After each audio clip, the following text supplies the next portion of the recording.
Okay, I think the room is full enough for us to begin.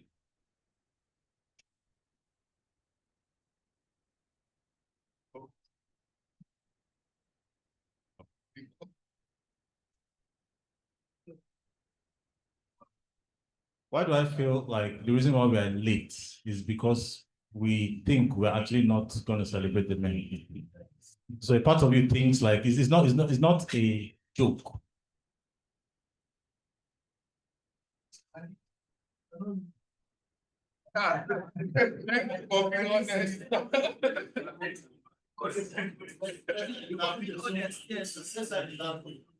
Okay, so I'm about to clear your doubts, okay?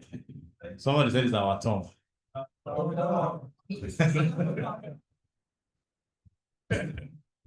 Okay, I think it's safe to start now. Again, we hope we have started 11 on the dot. Everyone in this room has a lot of work to do, especially there's only one woman seated. And today she's a man. A man should be so the only citation I'll use here is gentlemen. There's no lady, we're all gentlemen here. So gentlemen, with your permission, we'll go ahead. The next 60 minutes we'll power through some very, very I'll use the word comforting conversations because for the first time in Union Bank, we are not just sending out the creative to celebrate the men, but we're actually having a couple of activities. So well done to us first. So let's start by clapping for ourselves.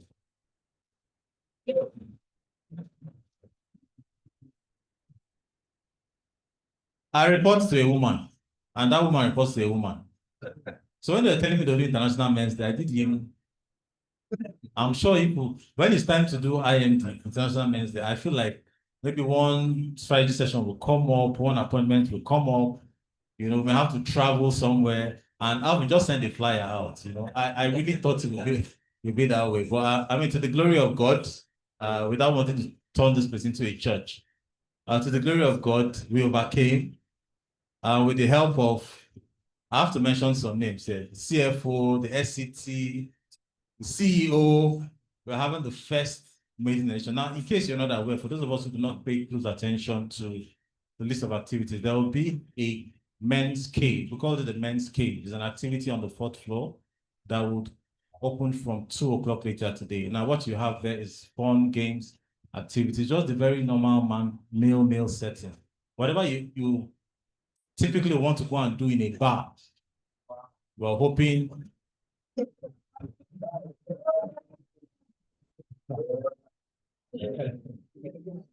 Okay, guys. There's a reason when they say office party. That's why they put office before the party. We all know that, yeah? So, it is office party. Office.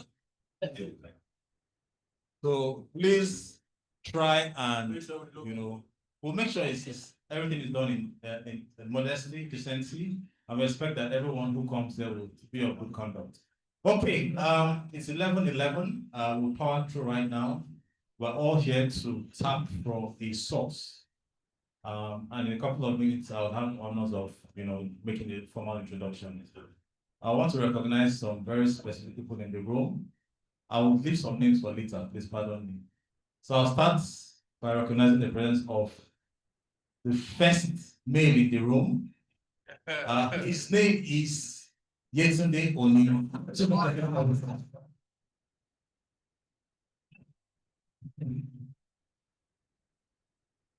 Okay, and on his right, we have the Chief Financial Officer, Benga. Please just give me a word. Thank you, sir. And on this side, we have the Chief Information and Technology Officer, Wale Williams. Please just wait. And it's natural that the chief beside should have the chief information security officer. Please just say Francis Mojain. Yeah, we'll have the head of legal, Sheson Shobowale here, and of course, to make sure everybody is safe, we have the chief security officer for the bank, Colonel Sam Ablanisi. Okay, the rest of you at the back, you know yourself, so just okay, so we have a virtual audience I need to mention. So this camera is also streaming live, and we mentioned the physical event had just men. You'd have noticed from the invite, but the women are listening in through the virtual link. Now, what that means is not everything we say here stays here. I hope you understand what I'm trying to say. They can hear some of our secrets. So when we are disclosing, do it with some level of discernment, okay? So our virtual audience, thank you for tuning in. Wherever you are, Sokoto, Onisha, Enugu, Asaba, Abuja, thank you so much for tuning in. We're happy you could join us. Okay, so I feel like we should dive straight into it. Men typically we don't like fluff, do we? We don't like cosmetics. We like going straight into it, deal with it, and move on. So I think it will be. So you're welcome, sir. Person that just walked past is our head corporate bank. His name is Ali Kadi. Please just wait. Thank you for coming. These are people that made it possible. I won't lie to you. There are so many of them, and as they come in, I'll keep recognizing them. Okay, so very serious talk. House rules, all phones are silent, please. This session is not supposed to last more than 60 minutes. You understand there's a very big meeting for 12 o'clock. So if we cannot wrap up before then, we'll lose most notable people in the room. So we'll move as quickly as possible. Today is really not a day to claim superiority. It's a day to be vulnerable, to be honest. I'm a Catholic, and there's this, I belong to the Christian Men Fellowship. We call it CMOS, Christian Men Organization. And every time we have our meetings every Sunday, the meeting is supposed to be for 45 minutes, but we'll stay there for 3 hours, 4 hours. And we just stay there. Not because it's very interesting, but we just find ourselves beside each other, trying to encourage each other without saying anything. Then one day, somebody just stood up and said, guys, let's go back home. The home is not a war front, it's our home. Let's make it work. Running away from the house will not help. And I said, almost everybody started laughing because for some reason, he struck a chord. We find a lot of comfort being amongst ourselves, and that's why we hope, with the permission of the CEO, that this is an activity that will sustain beyond this year into the coming years. We want to have a conclave of men where we can be vulnerable, where we can, feel free to a large extent, and also learn from each other's experience. So without wasting time, I'll call up our moderator. He's one of our own, particularly from the finance department. He's in charge of tax, just so you know, but he's a very good orator, and he's very experienced in such matters. So without wasting time, I'll call up Toluwaleke. You want me to call your son in to come now? Okay, so I'll hand over the mic to him. I'll do the honors to sit. We'll do the honors of introducing our special guest. We have an external speaker. We didn't want to have a familiar face in the room. We have an external speaker who's going to give us a lot of live nuggets. And then right after that, we'll take quick questions and answers. We'll have light refreshments, and then we'll head back to our desk and wait for the rest of the activity. So I'll pass the mic over to the moderator right now. So Toluwaleke, over to you.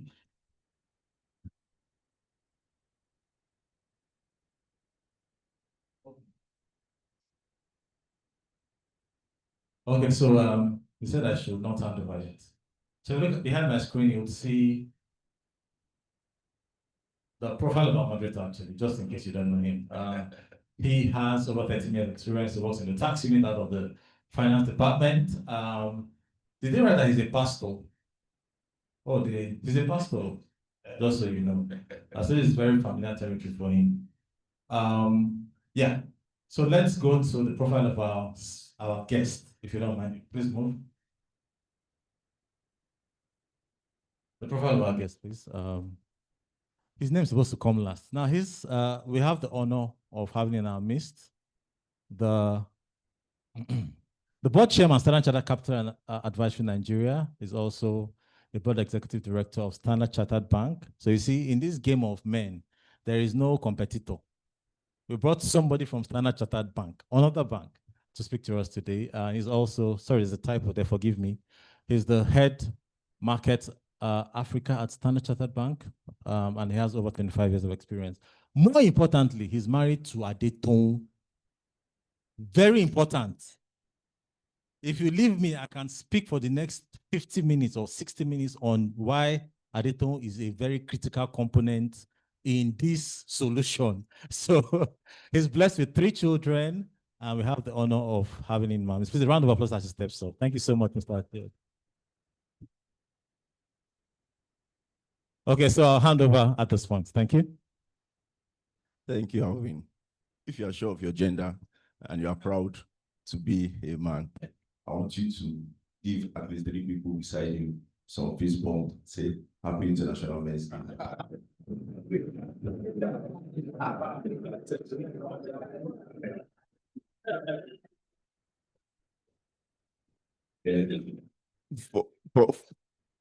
For those that didn't do it, I noted you, so I'm going to put you on the spot. Can we do a proper round of applause to YU for making this happen? Yeah. A round, yeah, that's good. Yeah. That's good. I want you to sink in. Thank you. Then another round of applause to the management. She's not working alone. Yeah. So we can have our seats now. I like the energy already. She's a proper she for he.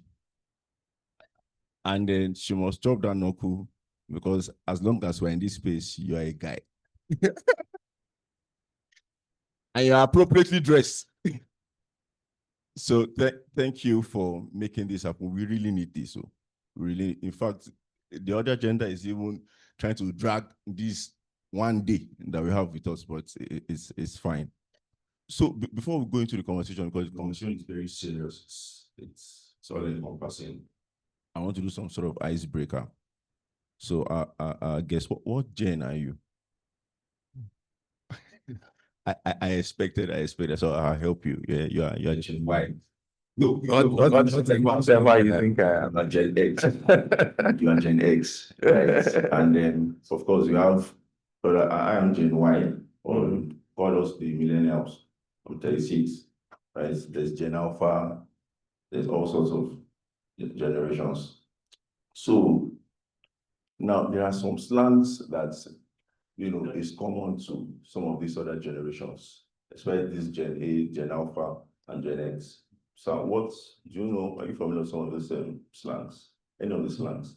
Must have heard 1 or 2 things from your boys. You mean with the Gen Y? Wait, let's take your own Gen out of it. So the younger ones, Gen Alpha, Gen Z. Actually, Good.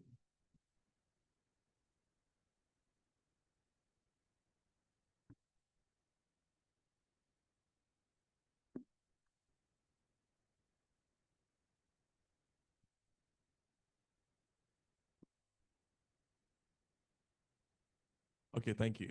Quite a number of things they say, but now that you're asking me, they seem to have all flown away. But I know they speak and I can relate to most of the things they say. But maybe just give me 1 or 2 seconds to think through this. But I know they say tough.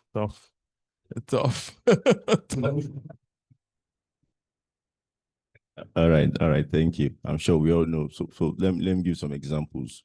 There's something called beats. Beats. I don't see it. Beats ahead. Yeah. Riz is not short form for charisma. Or Riz, charisma. Okay, so I don't even know. Slay, there's another one. Slay. Slay is common. Yeah, no, we know slay. Slay is common. Okay, there's another one. Sim. Who knows sim? Okay, you know sim. So sim, someone who is overly attentive or subservient to a person that they have a crush on. So it's not a very good stuff. So they call you a sim, like this. You say dead guys, you know. So there is drip. Yeah, drip. Drip. Dress. For example, inside this drip mixes. While stays is on point, right? So yes, that's right. You know, right. So that's there's no cap. No cap means like I'm not like it's true, or I'm not like straight up like 100, 100%, so that's part of it. So let's get into it. The theme for today is the misconstrued toll, right, of or on masculinity, and it's a very deep thing, and trust me, 4 hours cannot justify this thing. We're going to try, and then there are 4 categories of some of the questions that we're going to ask today. 4 categories. I'll try to just ask questions from each category so we can try to, do justice to a lot of the questions before we are out of here.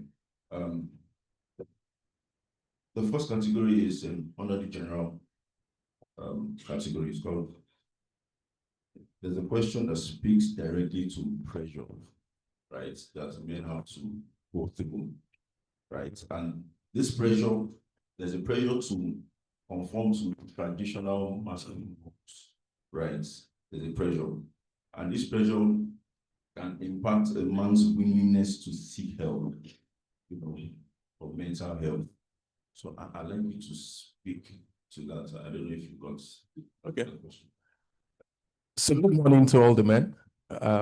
And we don't have any lady here. So good morning to all the men, but let me especially appreciate my dear sister and friend, Yetunde Oni, once again. Thank you for having me.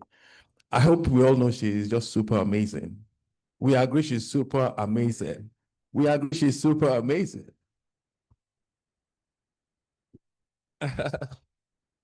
Right. So when I was thinking of what to speak here, I mean, I know there'll be questions. First thing that I had to drop was make sure I don't come here in suit and tie. I don't want to be hard on. I don't want to be, the way these things make us feel. So I said, look, I'm just going to be easy. And hopefully we can relate like that as well. So the pressures that come, or misconstrued pressure on masculinity, for us to talk through that properly, we need to understand where we have come from. How did this pressure come to be? And it dates back to our forefathers. So we need to understand it, because if we can't identify the source, you're unlikely to be able to fix the problem. At that time, the way to make a living was to have a farm, and there was no mechanized farming.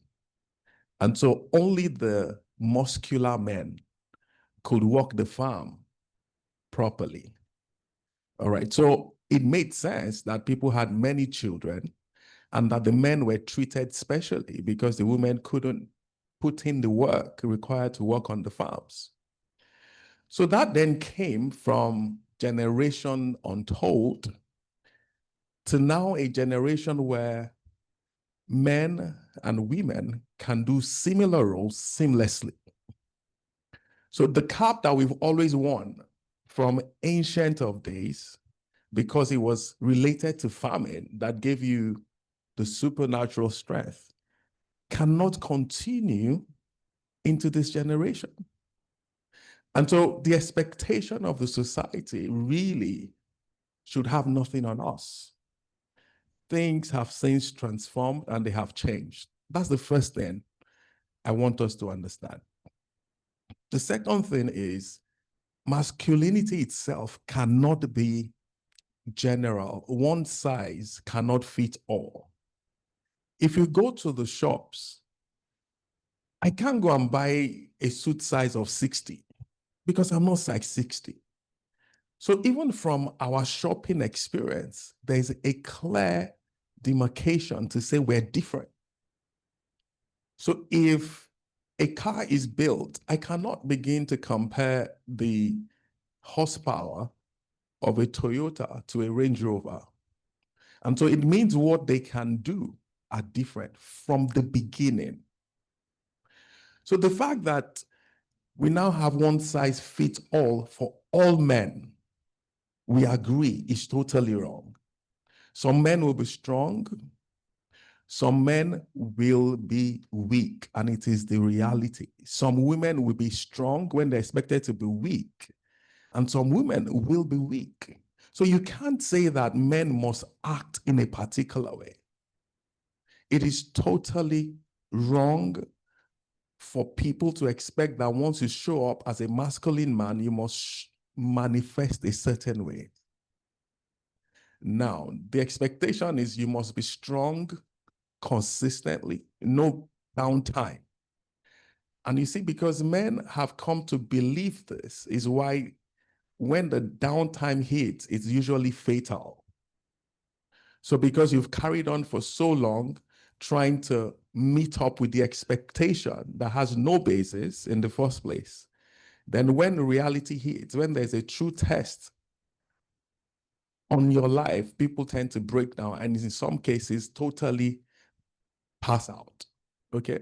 Now, so the societal pressure is men cannot be vulnerable, they cannot be weak, they must be strong at all times. There's some certain, you can't, do you know that some people think that men can't be broke? I don't understand that. You will, in life, go through phases. There will be a phase. So the same thing that applies to a woman that can afford not to have money in her bag or in her account is the same thing that applies to a man that is going through a phase. So you're going through a transition. And you better learn to understand that and be happy in those moments. It's not the end of life. So people expect you at a particular stage in your life that you should have X, Y, Z in place. But we fail to understand that the fact that some people will die early, some people will die late, some people will do these things early in life. Some people will be president at 50, some will be president at 80. Right? I'm not sure. Maybe it's something that's likely to happen in Nigeria, you know. Our president could be there 90. I mean, so it depends. So your seasons in life, you have to learn to understand them and embrace them and know what you're caught out for. So you are the best judge of yourself. You know, people go into debt, into all sorts of things because this is what society expects. So societal pressure should have nothing on men. We are normal humans and we should go through life without pressure as much as possible. We should treat life calmly, enjoy life, and make sure we don't lose out of the real goodness of life because society expects us to manifest in a certain way. I don't want to keep talking because I'm sure there will be other things that the moderator will want to ask. Thank you very much. That was well said because in fact you answered the next question that speaks to mental health. You know, it's around societal expectation, right, on men and how it affects them. So, but I'll jump to another category, right? Physical health is very important. Now, what's that one small habit every man should adopt for a healthier life? Very important is, for me, as much as it's something that I hope men do it, one habit that will keep us going, keep us strong, and keep waxing stronger is the mindfulness, the intentionality, and I'm careful to say all these things.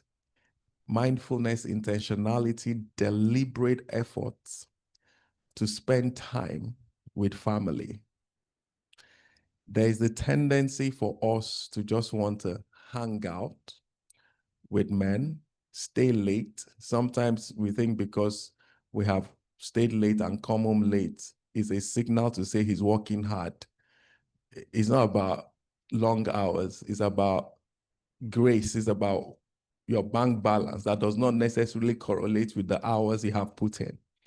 That's important because your relationship with the people you love has a way of making sure you keep going and relentless and refreshed every time.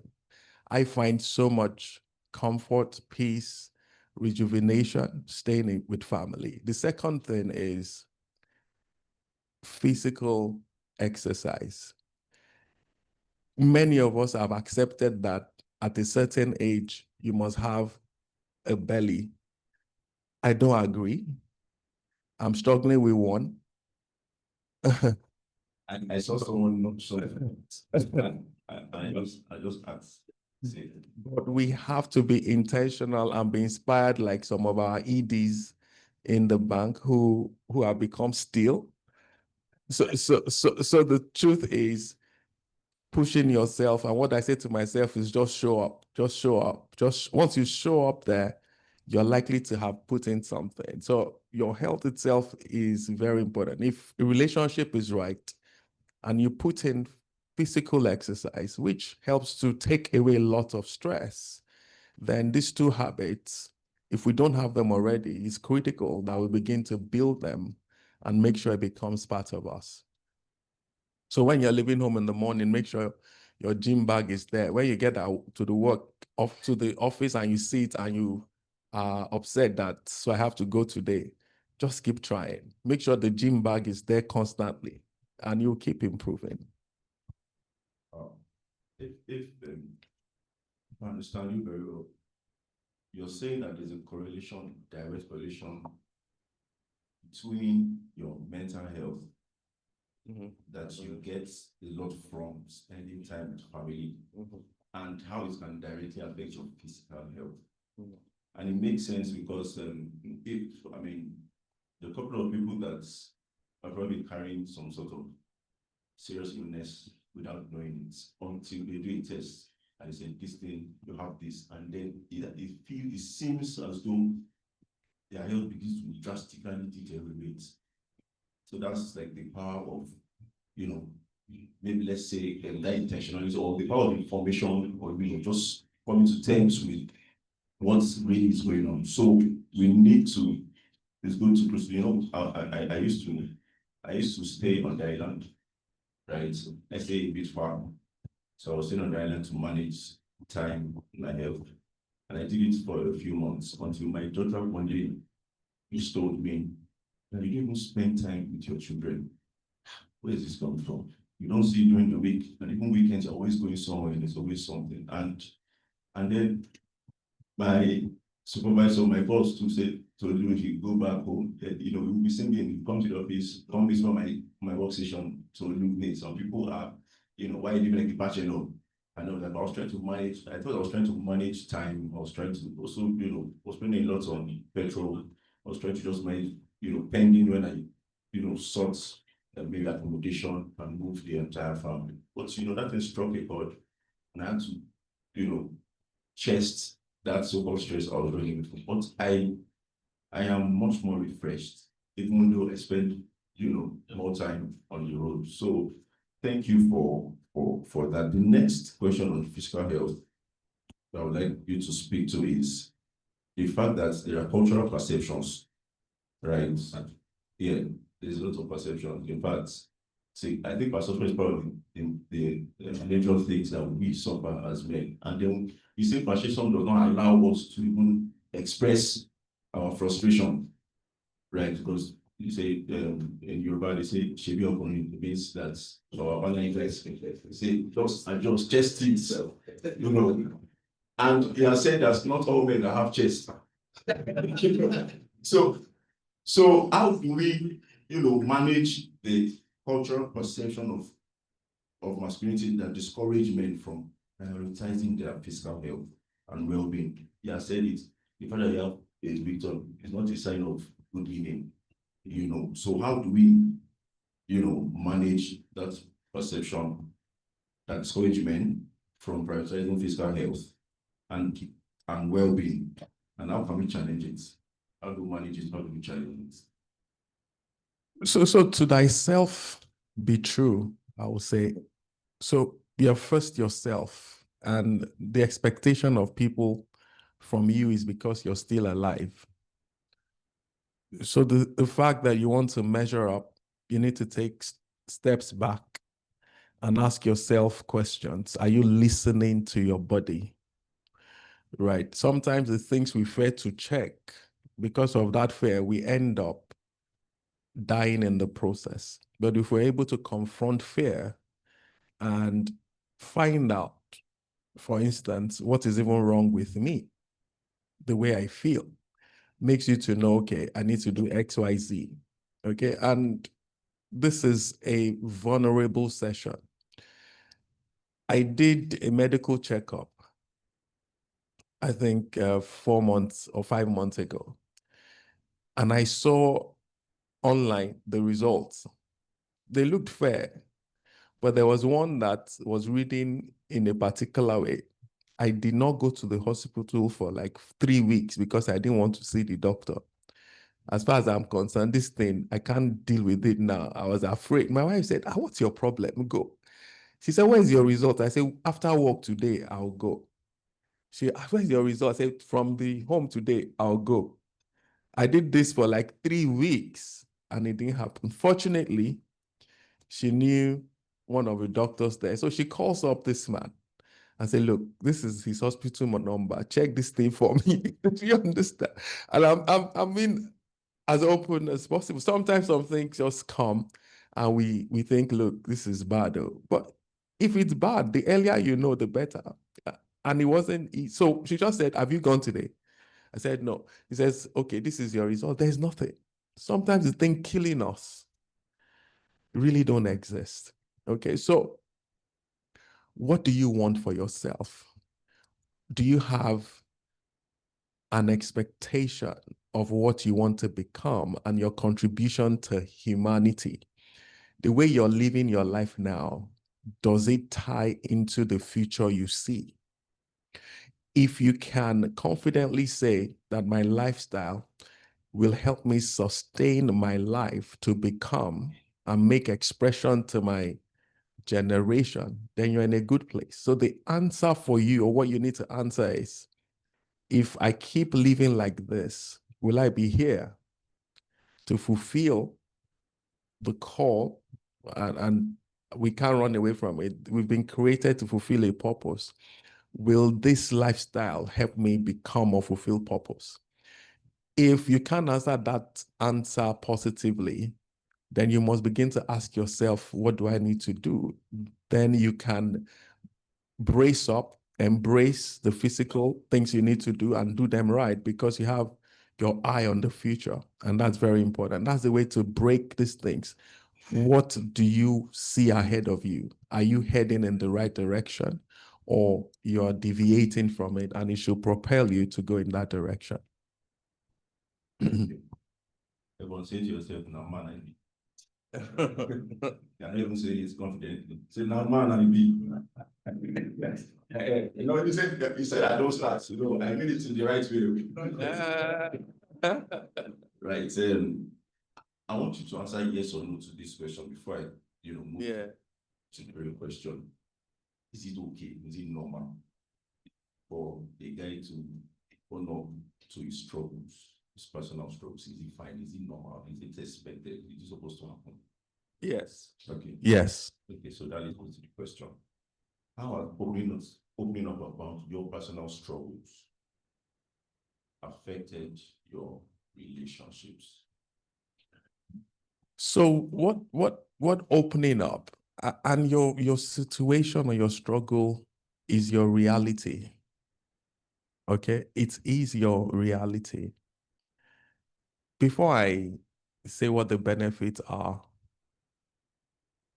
one day I was at home and my cousin showed up, How many of you know that if you are asked some questions in the hospital about your father, when they say, did he have XYZ, many of us don't know.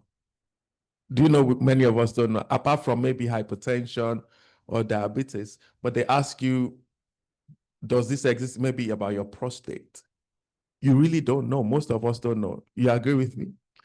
Because our fathers never spoke about them or things like that. So this day I was at home and my cousin came to the house and was talking about what he had had to deal with his prostate. And I was like, really? So this thing is not only me going through this, right?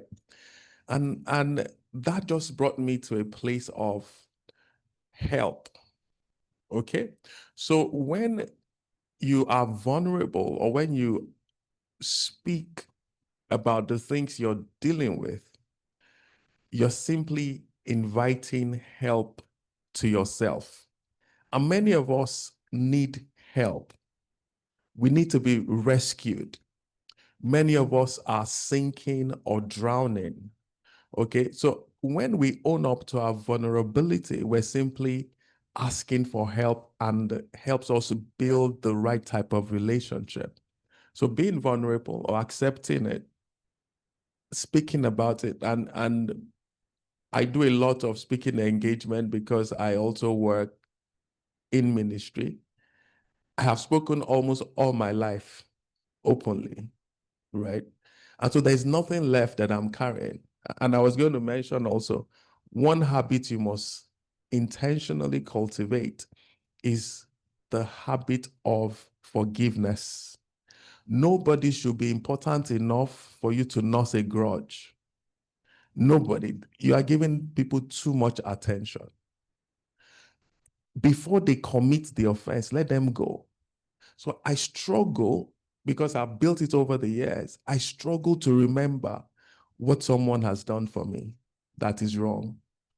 So I relate with you on a fresh basis every time. I know it's almost something you can't relate with, but I have built it over the years that I struggle really hard to remember what wrong you have done. Guess what that does? I sleep so well. I don't carry any burden, okay, in my life because it's not important. So it attracts help to your life. It makes you keep going in the right direction. And you don't just, when you see people suddenly drop dead, it's because they're carrying too many things. It just makes you lighter. It makes you be fit to embrace the things ahead. But many of us are tied to the past because we have chosen not to be vulnerable. It is not a commonplace. But you can choose to make what is uncommon become common. Thank you. A round of applause, please. So you talked about, unforgiveness. As simple and basic as it sounds, it is so powerful. So I also have opportunities to talk to people there and there, especially on addiction issues. That's like my second job, right? And people have been hurt, and people have logical reasons to be upset and hold stuff against other people. For example, part of the many cases I deal with, a young lady who forced sexual experience or exposure was from her father. Right, and I've met a couple of them. And the truth is that they hate men, that's messed up their mindsets around men and all of that. Automatically, she will not be able to even be a suitable partner for anybody. Right? But the truth is, the uncomfortable truth is that for her to move on with her life and make sense of her life, she has to forgive that same father. She doesn't have to be best friends with him, but at least she needs to release him for herself. So it's like cancer. It just keeps hitting you. So I beg you. For some of us, it may not be that too deep. We just want football player that's but please, we need to. It has direct effects on your physical and mental health. So, I'd like you to, in hindsight, maybe 25 years minus your age right now, what kind of advice would you give to yourself or to your younger self, having, experienced life to this point? You say you do a lot of speaking engagements, you meet a lot of people, you learn a lot of things. What, advice are you giving to your younger self? Thank you, Mr. Moderator. First is to make sure that to my younger self, I will have wanted to have started what I do very much these days earlier, so that you keep impacting lives. So a life is worth living only if you have helped people become better. So I would have wanted to do more in helping people become better or crossing, right? There's so many people who are not where they should be now because nobody helped them to cross. So there are things that you have easily crossed that some people are finding very difficult to cross.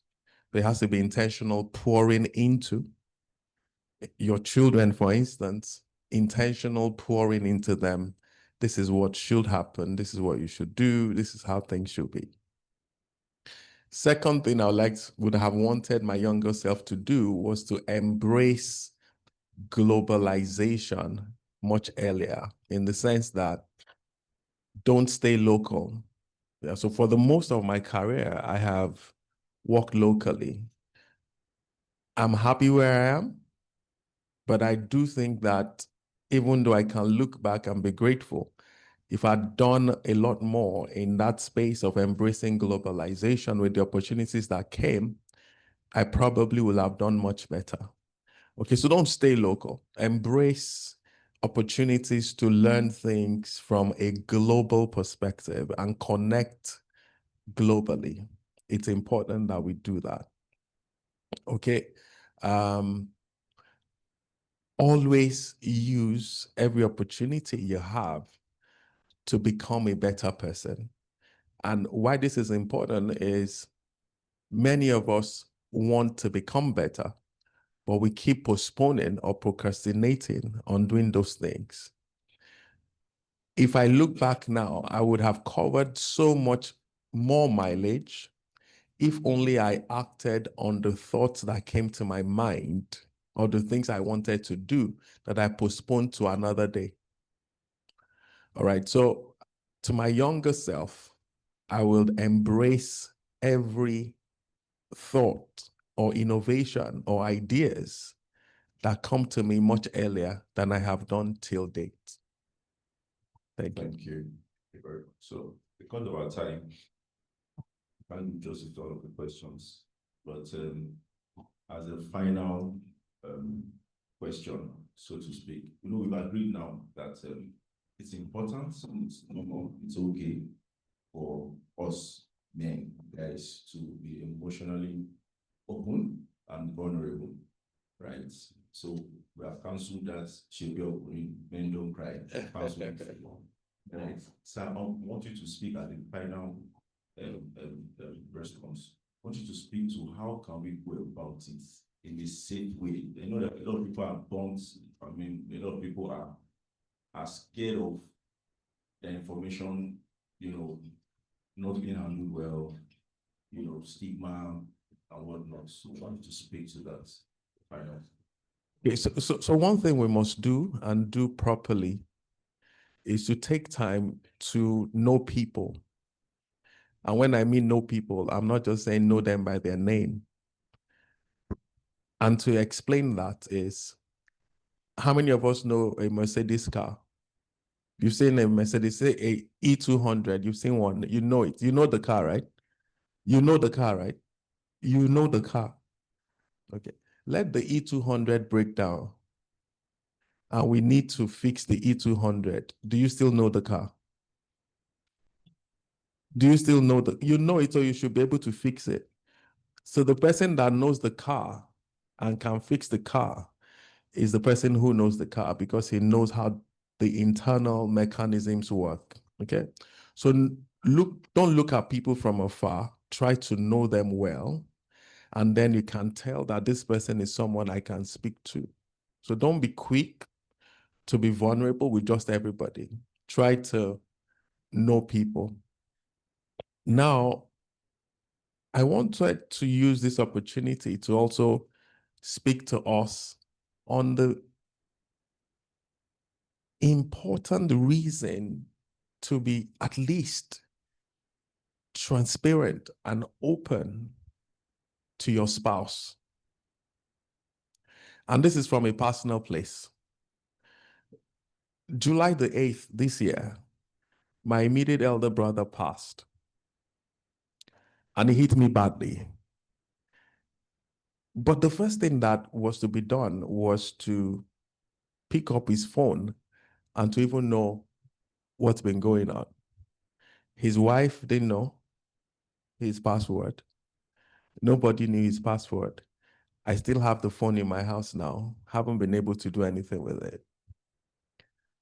There were too many things that the wife could not carry on from where he left.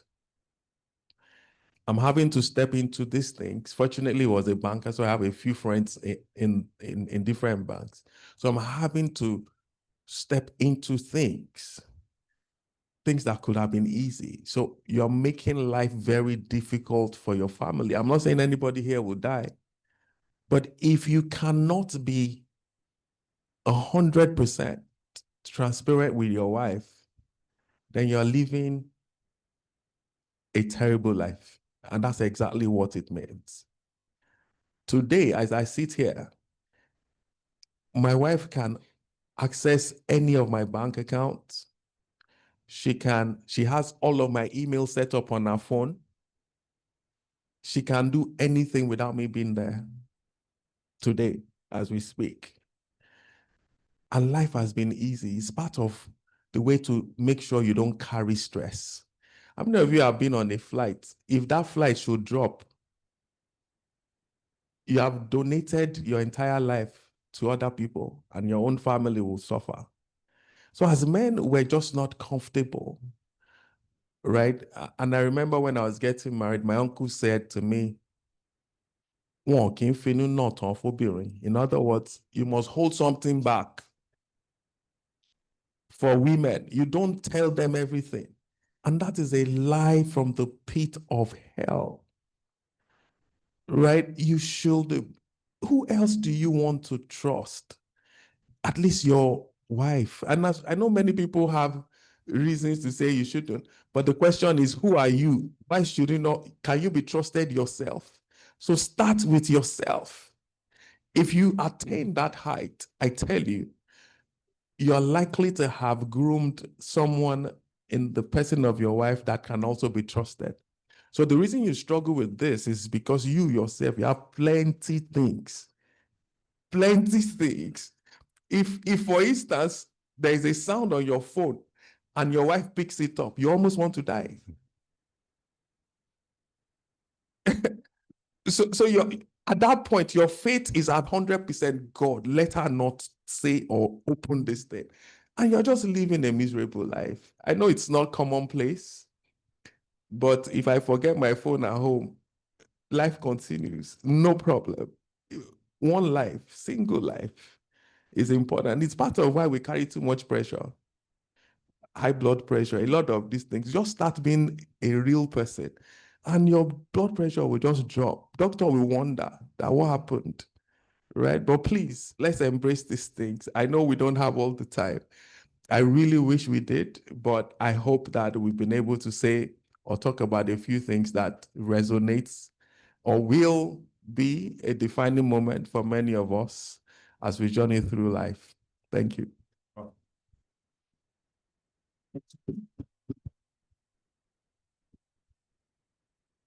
You know, one very interesting thought getting across my mind. I want to be vulnerable. No, that woman that you cannot trust for her to know your password, you sleep on the same bed. She cooks your, she can easily kill you. Like, seriously, it's not even logical. And then they said, I am adopted. It took a while, but anything password in my life, my wife has access to it. There's no, and it helps me to not to chat in some way that she not chat. So they are not seeing anything. There's no pressure. Take out low blood pressure yourself. You know. So we're going to, now face you. We want to hear from you because we know that the best way. We already have one question. Thank you. But let's go through it. So now man be. So we want feedback from you. We want your own questions. We want your thoughts. Right? We have one person, and please, this is a safe space. This is our time. We know that there's going to be 2.0 next year. Hello. Do we agree to that? Yes. The yes. Okay, so the yes means yes. So that is stands. Am I able to regularize? Yeah. So please, your first question. Okay, we have number 2.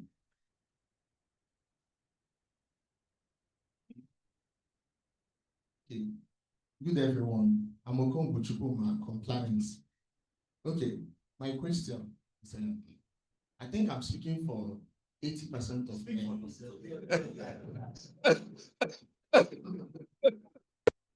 He's asking for a friend. He's asking for a friend. Okay, by the last comments you made about being open, many a time spouses not in a particular gender, we tend not to open up until we enter.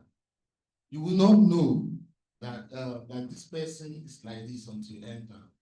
Most times, when you show up, the amount of money you have, there will be a cascade of items that will no, see, I'm speaking for everybody.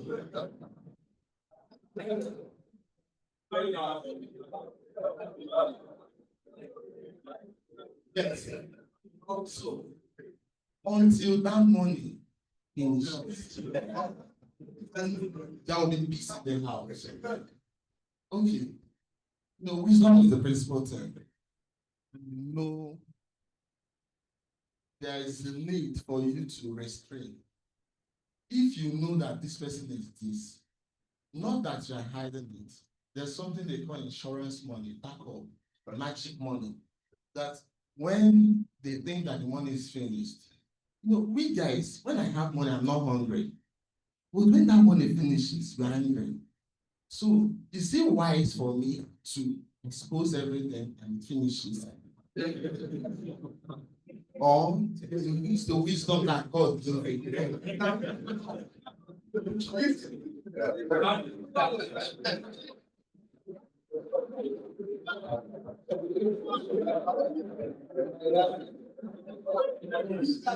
I'm giving for 99%. Conditional, you keep some and use it for backup. I have my password. It's even my wife that set my password. But there are some other. No,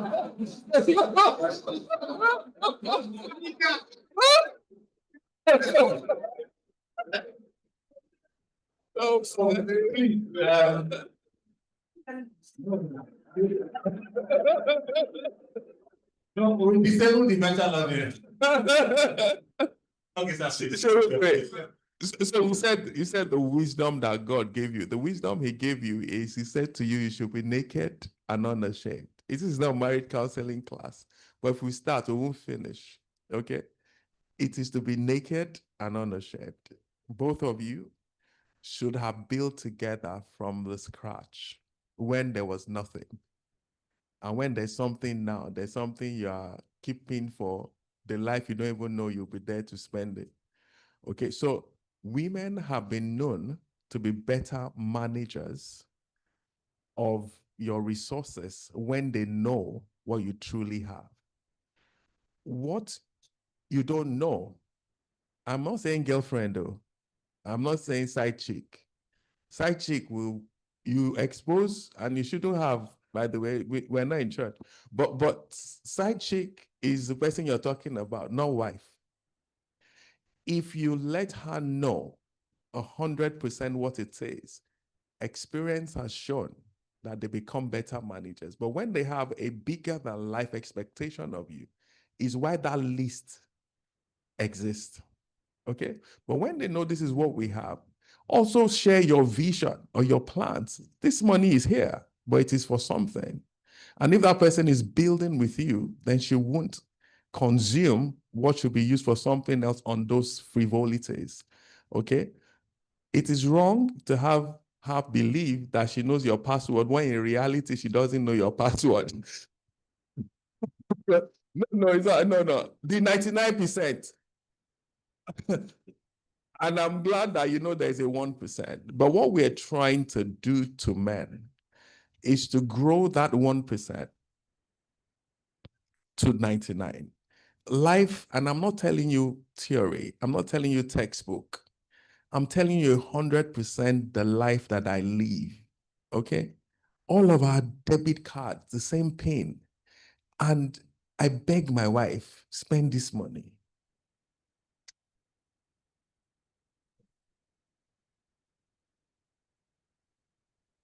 I'm telling you, it is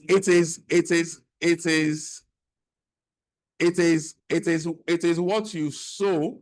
It is what you sow that you reap. If you sow transparency, truthfulness, honesty, openness, you're likely to reap the same. Right? But because you're not doing that is why you're dealing with these things. It could be 5 hours conversation, but let's leave it. All right. Who else? Okay, Chukuma, the guy that spoke, he says asking on behalf of the friend. 99%. Yeah, there's not that. So,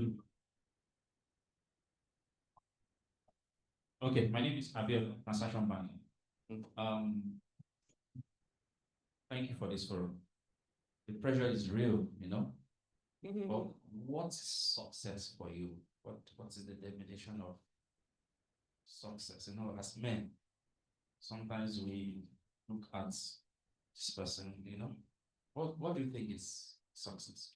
Success for me is very simple. Knowing or discovering purpose and fulfilling that purpose. It's not money, it's not wealth. It is knowing or being assured that the reason why God wanted me to be here has been fulfilled. It could be that I have been called to raise 10 men, being a teacher who have gone ahead to be. So fulfilling God's purpose is success for me. And that is what you should. Why am I here? So long as that reason is fulfilled, then you're successful. You don't have to have all the money in the world to be successful. No.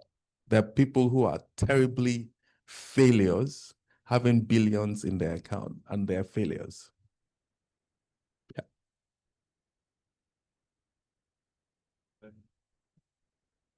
Okay, my name is David Gilbrari, Merchant Services.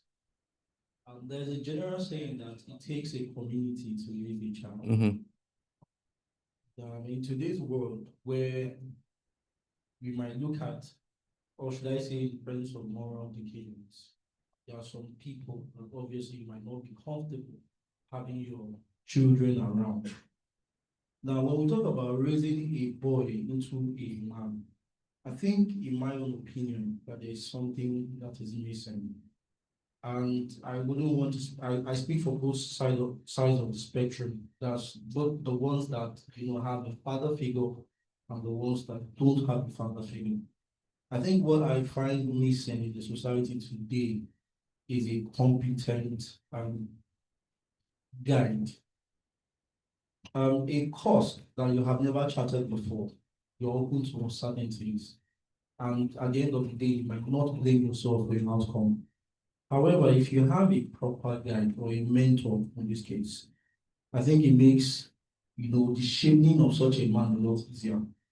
What can the men do to fit into mentorship roles for the upcoming, or should I say for the boys of our society?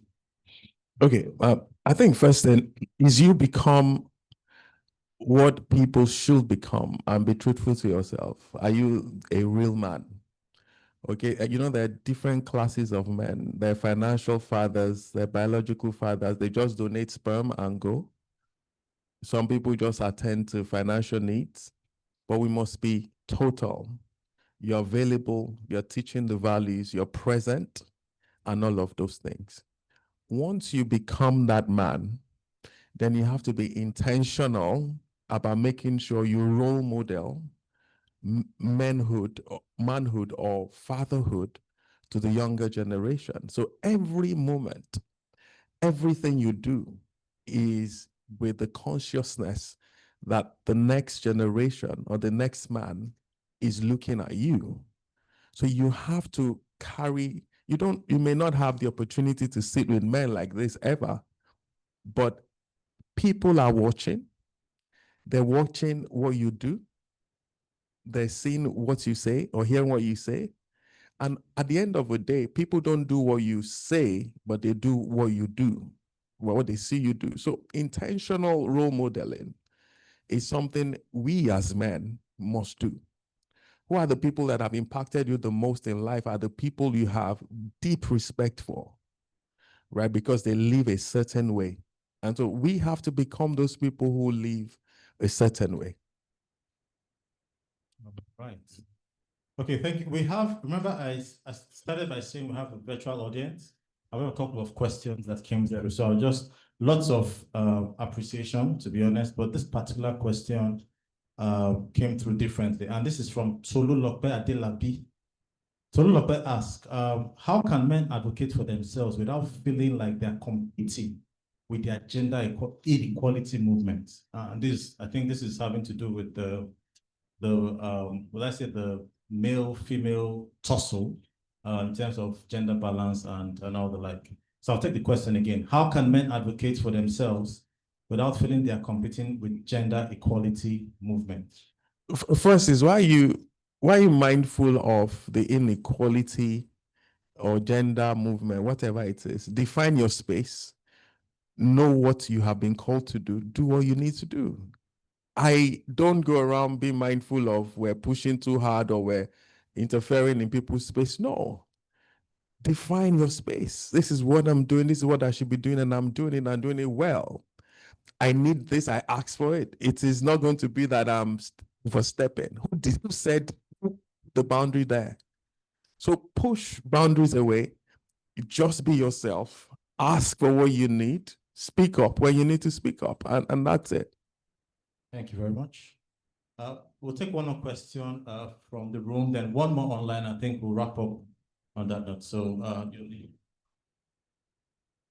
good afternoon, everybody. My name is Raman from Transaction Banking. My question is about marriage.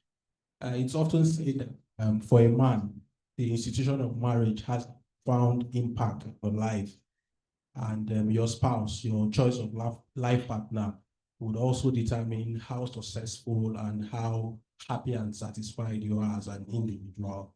So you said a lot about being married, you mentioned a lot of openness, a lot of virtues that you have as a married man. So I want to ask you, what do you think is, for me that are not yet married, and what do you think the one thing that you must do and the one thing that you must have before you get married as a man? Have character. Once you have character, you'll attract your kind. That's all. And you know what character means. Living the right values, right? You then see everything through the lenses of the values you live. So you see the right values in the person you want to marry. The person sees that value in you, and there will be an attraction. You're not faking life. Okay, you don't have to. I didn't have nothing in my account when I married, right? And I'm serious. Our living room was a football pitch. Why? Because you could play football successfully in the living room without any hindrance, right? That's how we started. I don't know if you know this gas burner that used to be produced by Total PLC. It was only two faces, yeah, on a table and a gas cylinder, and we were happy. That's why I beg her today. You know you suffered. Enjoy now, right? So have character. Let them see that you are a man of character. You say what you do what you say, you have the right values, you're on your way. Yeah. Thank you very much. Thank you, sir. Okay. Please, people should not turn this place to marriage counseling classes. Maybe I started. I appreciate the balance of the demography of people asking questions. So I'll come to you, your name, your department, and I'll come to you, sir. Thank you very much. My name is Gideon. I'm from Corporate Cons. My question is about, I've been hearing people say men can cry, men can cry. I don't understand it because when I was a young boy, if I saw my father crying every day, I'd have looked at him as a weak man. So is it that we can cry, but we're gonna cry privately, or we should cry because just imagine, let's say my boss shout at me and after crying in the office. The guy that I'm having a crush on would look at me like this one. How do we cry the cry that we want us to cry?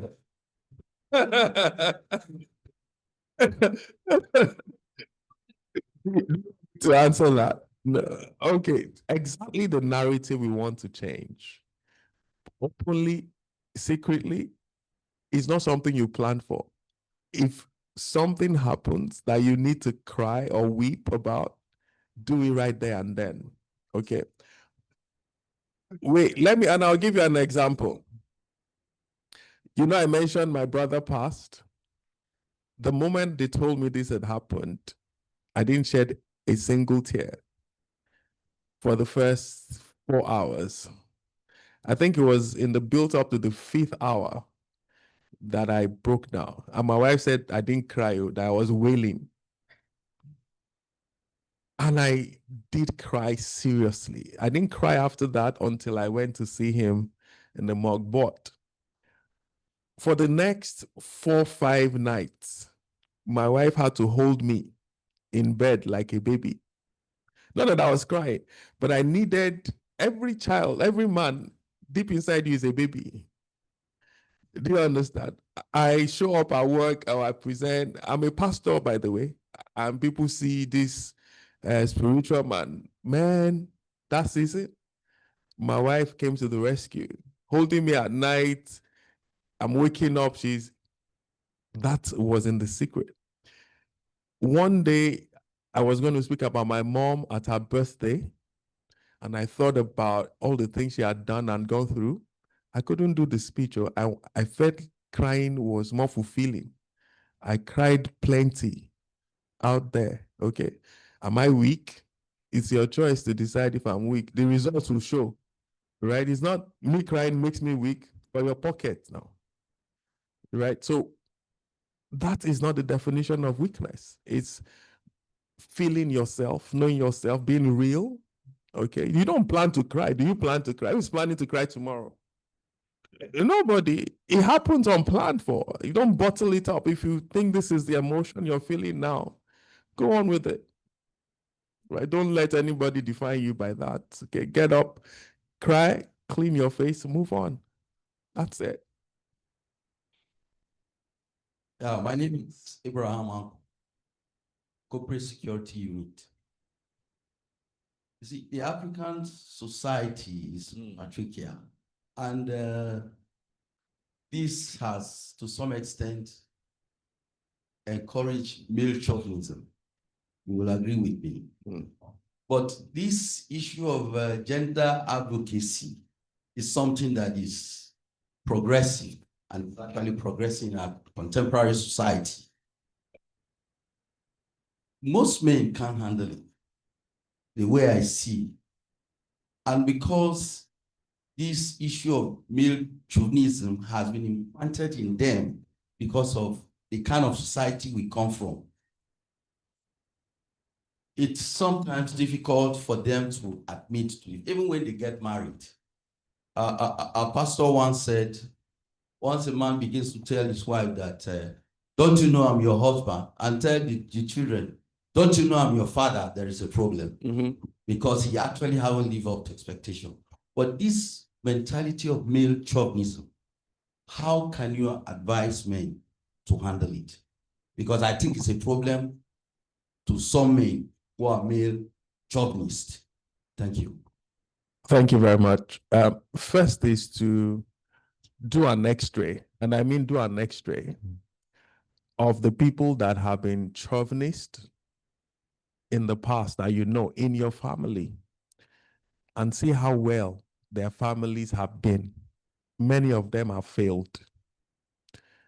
I can cook, I can wash my wife's undies, I can clean the floor, I can sweep, I can do anything that a woman should do so easily, stresslessly, without being asked. My wife has an opinion in the house. How many of you know some of our wives are so much smarter than us? You're doing yourself so much injustice by thinking because you are the head, you can't ask her for help or direction. And we're missing out so much. One of my biggest prayer is, may this woman become so wealthy that I can sit back and enjoy my life. I will so have fun that it will be unbelievable. Let anybody say it doesn't work. Why do I need to work when we have it? There's no point. Yeah, so let them say anything. So you must work on your mentality, right? You're not superior. There just has to be order. The fact that you are the CEO of an organization does not necessarily mean you are the smartest, but there must be someone who takes responsibility. So the title or the office you occupy is 99.9% responsibility. It's not that you are the best. Okay, so you have occupying a position in the family from a position of responsibility and giving direction. Now, in giving direction, there must be information that is propelling you in the direction you're going. Sometimes that information comes from your wife. Sometimes it comes from your children. Sometimes it comes from your maid in the house. So nobody should be looked at as being inferior. That's one way to think and to live life, right? You're not man, and so you're superior. No, there's so many men that are quote and unquote foolish, right? Even in scriptures, right? In life generally. And there are women who are super smart. So x-ray the life of those people. Do you want your life to end like that? And you find your answer. Okay, so we'll take our final question. Thank you, sir. We'll take our final question and then wrap up for the day. We're far behind time. My name is Ebube from Service Assurance. Okay, so my question will be reflecting on when they asked what is the most important thing to have before getting married. So as a man, one of the things I know, we are moved by a financial clock. To remember, I'm moved by a biological clock. Now, for a man, no matter how you feel that you need character, you always need finance. Because going to meet the person you actually feel you want to end something with, you must have something to present. You must have something to show to the family that you are. So today, we men, we struggle hard to earn the kind of money or the resources we want to before settling down. So we need a kind of guidance, mentorship ways, rules that can lead us to that financial clock at an early stage and not in our middle 30s. We start thinking of settling down. Oh, okay, let me ask you, or let me help you think in a different way. 200 million in your account today does not make you wealthy. It does not make you financially ready for marriage. Anything can happen today to drain that 200 million, and you're back to square one. So what is important is your potential, your capacity to earn, and that you're not lazy. Okay? You should not have a figure in your head that makes you ready to marry. No. What potential do you carry? What value do you carry that will attract resources to you? Right? If you have 200 million and you cannot increase that money, it will be depleted soon, and you're a poor man. So what is the potential that you have? How have you built up yourself? You may not have a job today. I'm not saying marry without a job, but are you positioned to attract financial wealth into your life? If you are not positioned, then there's trouble. I married at the age of 25. Okay, straight out of youth service. Yes. There was no bank account anywhere that was dripping money from our reception. It was the money they sprayed us that we used to buy blinds in the living room. Do you understand? We just knew, and she could see that this is someone going somewhere, right? You don't need to show her your balance for her to love you. If she loves you because of your bank balance, there's trouble, right? What is your capacity to earn? How positioned are you? It may not be happening now, but it will happen in the future. And you want a sustainable life, not that you have some balance now is what makes you ready for marriage. That should be nothing. You should have nothing on you. Are both of you ready to go on the journey? Then embark on it. Thank you very much. Anthony, where is he? Anthony owes me 50,000 naira. And why does he owe me that money? I told him that when we gather, 90% of our questions is marriage. Marriage. If I marry, what if I marry? Now I am married. It's like there is only one source of our problem. But I mean, if you had that notion before now, I'm sure you'd introspectively engage yourself and fix what is broken and be consistent at certain virtues to make sure we're not turning men's day to marriage class. We get the point? Yes. Now, there is a question, and I refuse to ask that question because it's not for you, but I'm going to ask it. It's for our head of HR, and she's a woman too. So she's not here. But the other man in the room will take the question. Well, it's not a response. I think it's more of a suggestion. It says, what actionable steps can be taken corporately to accommodate male vulnerability and respect it at the same time, with the man still holding a sense of responsibility? For example, we have a crèche for nursing mothers, yeah? We've increased maternity to 5 months, yeah? We have, we have Alpha. So so Alpha is our women, is a product for women, to empower women. And you know, we do it across the country, supporting businesses, having a couple of grants and empowerment programs. That's what Alpha is. Then we have a crèche in our car park, beautiful. Well furnished to take care of. Well, jealousy. So I'm asking for somebody. So I don't think it's something we can answer here, but it's something to think about. Male vulnerability is real. I think there should be some plan where, you know, we can just sort of fall back to when you know, we need help, so to speak. Okay, so I think on that note, we'll want to wrap up all the questions.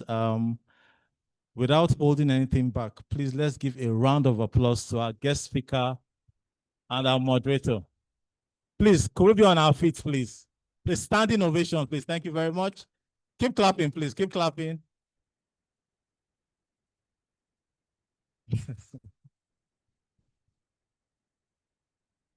All right, please, let's have our seats. Let's have our seats. Thank you very much. And honestly, this is almost it. There was a skit I watched on social media. It was a daughter asking the mom. He said, out of 4 things, you can only pick 2. 1, Jesus Christ as your Lord and personal Savior. 2, 200 billion naira. 3, your husband. 4, your children. I'll take it again. Well, social media, just one of those random, you know, you're scrolling. He said, Mommy, the daughter was talking to the mom.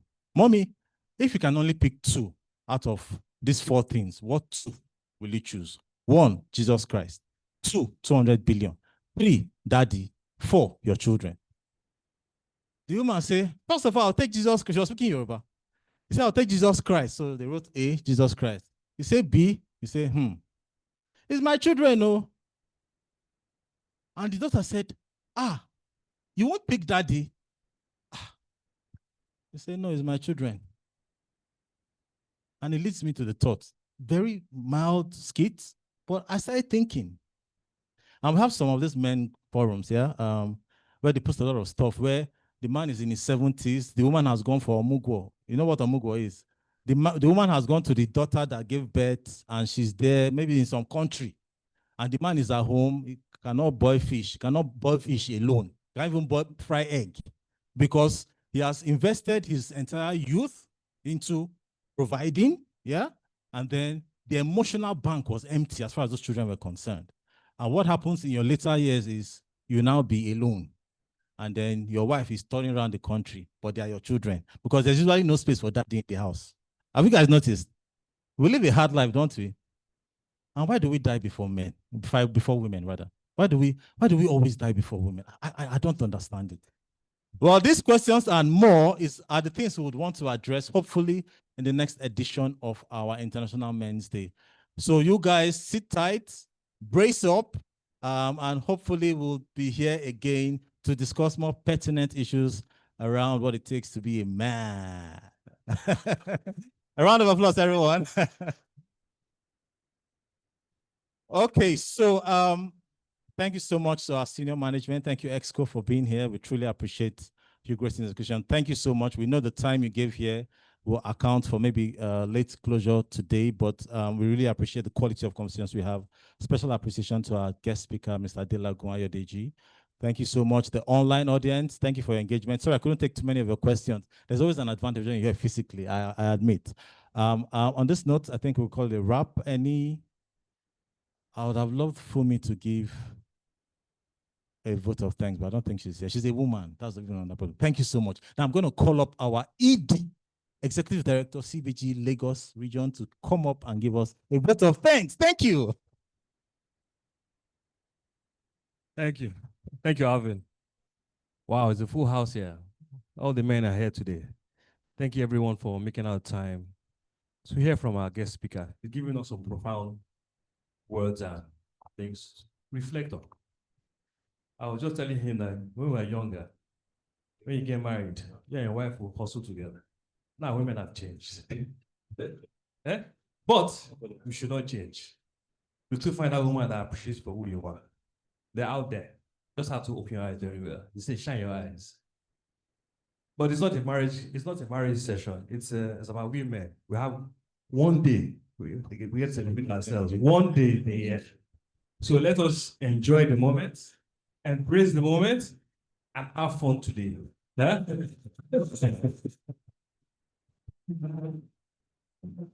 But most importantly, we've heard him speak. We've asked questions. As I always tell to everyone, let's enjoy the moment. Life is short. Work hard, play hard. Thank you, everyone, for your time. And thank you for coming today.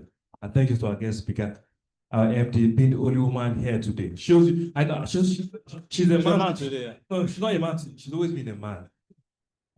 You know, man, to run this band and the woman takes a lot. And we appreciate her for all the effort and all the drive for keeping this band going on. Thank you. And thank you, everyone. Thank you very much. And now you guys, I'll move your focus to the screen. For those of you who don't follow us on social media, we've got you to go. So on the screen, you see the international, the official one. Jide, could you switch off the lights for me quickly? Yeah, let's go.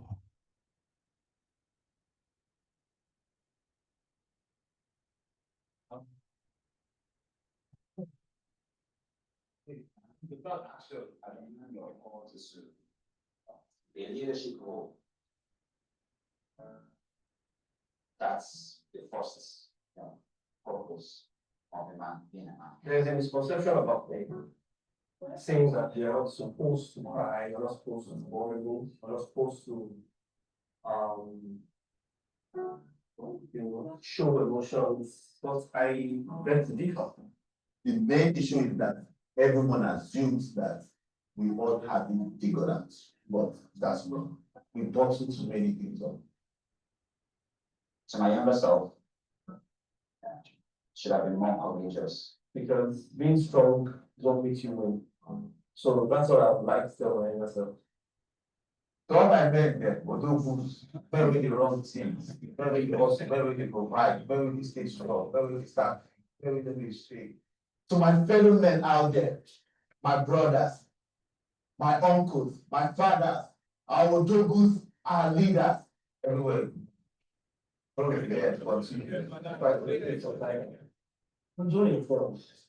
Don't kill yourself. Happy International Men's Day. Happy International Men's Day.